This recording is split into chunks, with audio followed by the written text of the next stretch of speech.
It could be a brighter. It could be a 10 brighter, yeah. So yeah, so light levels aren't good. No, it's way too dark. And I remember when I first started, I worked on the dark side of the office, and I was much less happy. And then I moved to the other side, which is also dark, but it's not nearly as dark.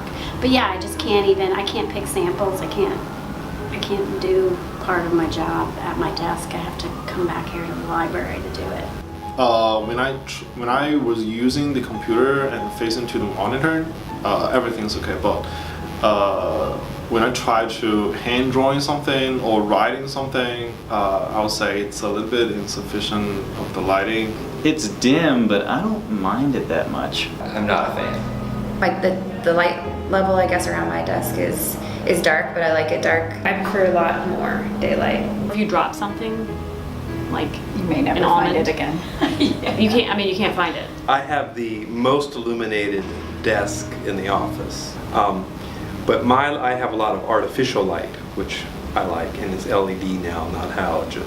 And he like untwists it with a Kleenex and he calls it like Cajun something. Cajun dimmer Yeah. or something. And I stand out. You can look across the whole office and you can see my desk just because it's so illuminated.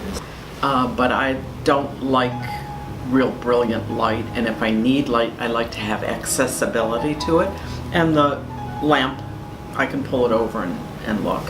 For me, I think the contrast is pretty bad, because especially since my computer faces the curtain wall, it's just like this amazing glare, and it's hard because my screen basically becomes the same level of intensity as the brightness of the outdoors, and it just bleeds into itself, and that's pretty distracting. I've been here early enough in the morning that the sun coming up on that side of the office, I've put on my sunglasses before.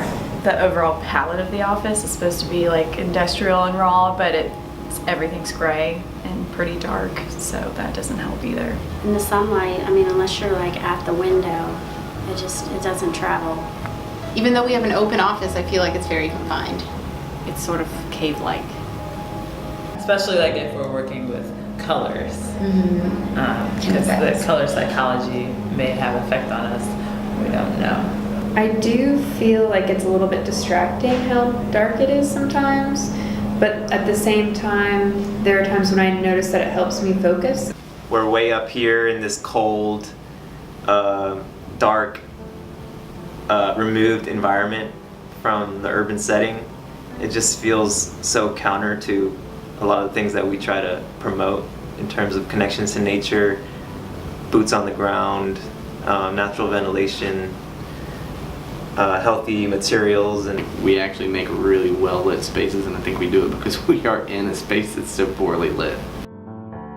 And for me, the huge positive is the dynamic.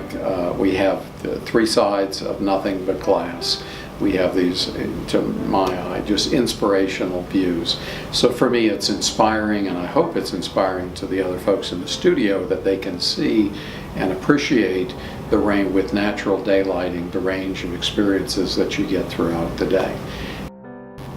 The vantage that we have on the city and the adjacent environment does impact design. Somehow it's like a reminder of a lot of things. But like we'll have people that we call to deliver pizza or something, and they'll like stand in the door and like, can I just look around? I'm like, yes, you know, because they're like, this is awesome, you know, and we're like, I just want some pizza. We've established that there are pros and cons to our office space. We can just look up to see what the diffusers look like, or look out the window to get inspiration from the city. With the daylight in mood of this space, it reinforces the fact that when we can't control the building skin, like in this space, we really need to consider the layout and material qualities. When using tools like daylight simulation, it's important to understand the numbers that we're getting. This next experiment tests our knowledge of the metrics.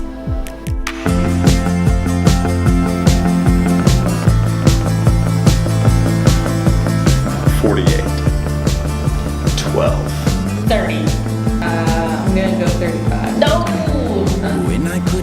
25. 10? 18. I was gonna say 20. 3.5, 4. say 12 right here. It's definitely brighter than my desk. 20. 16 food candles? I would guess like 20. 8. I'm gonna guess 20. 30. 5. I'm notoriously bad at this foot candles game. Actually, we're all pretty bad at this foot candles game. 19% of the staff overguessed the light levels, meaning they thought it was brighter than it actually was. 79% underguessed, and I really don't know why it was such a huge difference. Now, I asked every single person in the office to estimate the light level, including non-design staff, like our CFO and office manager. Since these are conversations that we're having at a firm-wide level, it's important that everyone in the room is part of it. For the non-design staff, I gave them some benchmarks to go by, saying 30-foot candles is a good working level, 1 is egress, and 100 is overlit. With that information, they actually made fairly accurate guesses. Looking now at the associates and principals, they were also evenly mixed in the group. What this shows is that we really need to improve at all levels of the firm.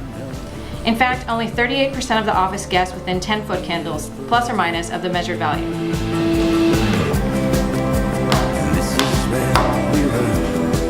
Wow, what about you guys? We're about 17, 18. You're kidding.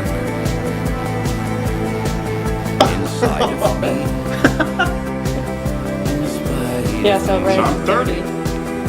Wow. 42. 42, other way. Really? It's bright? Okay. 35. It's ridiculous. 40?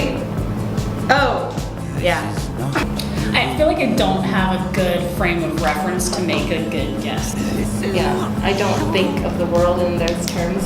I think we just need to do a better job at understanding kind of what what the numbers actually mean and what the spaces feel like and what's overlit and what's underlit.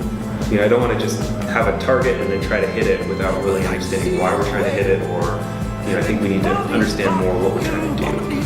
So I think what we need to do is develop a better understanding of the spaces that we're in. What's the light level at my desk on a sunny day? What's the light level on an overcast day? How does that change when I put my task light on? Using these experiences as well as benchmarks from existing organizations like IES, we should be able to develop a better understanding of the metrics that we use on a daily basis. As digital simulations and visualizations become part of our everyday practice, we need to understand what these things are telling us. If a simulation tells us that we get 50-foot candles in a space, okay, that's great, we meet LEED, but what does that mean for the quality of the space? Is it too bright? Is that too dim for the use that we need it for? Once we have a better understanding of the metrics, I think we'll be able to better answer these questions. As architects, we have a pretty good understanding of space and can typically guess a dimension. If not, we can use dimensions that we already know as benchmarks. For example, I know a door is 3 feet, so I can say that that space is probably about 3.5 feet. It's just a little bit bigger than the width of a door. You have to design a stair, a fire stair, on multiple projects, and we've all walked out and looked at the fire. Is that the best example of a fire stair? No, but it's the one that was right here, and it's probably really economical to do it that way.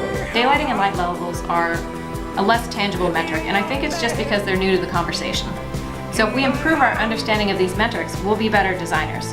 But having that direct experience really kind of helps. So I think the more we talk about it, guessing and testing and playing that game will make everybody more aware and have a good sense of what those diagrams and those numbers mean. Like 1 is low, but you can see in a movie theater. Yeah. 3, is it 3 emergency lighting?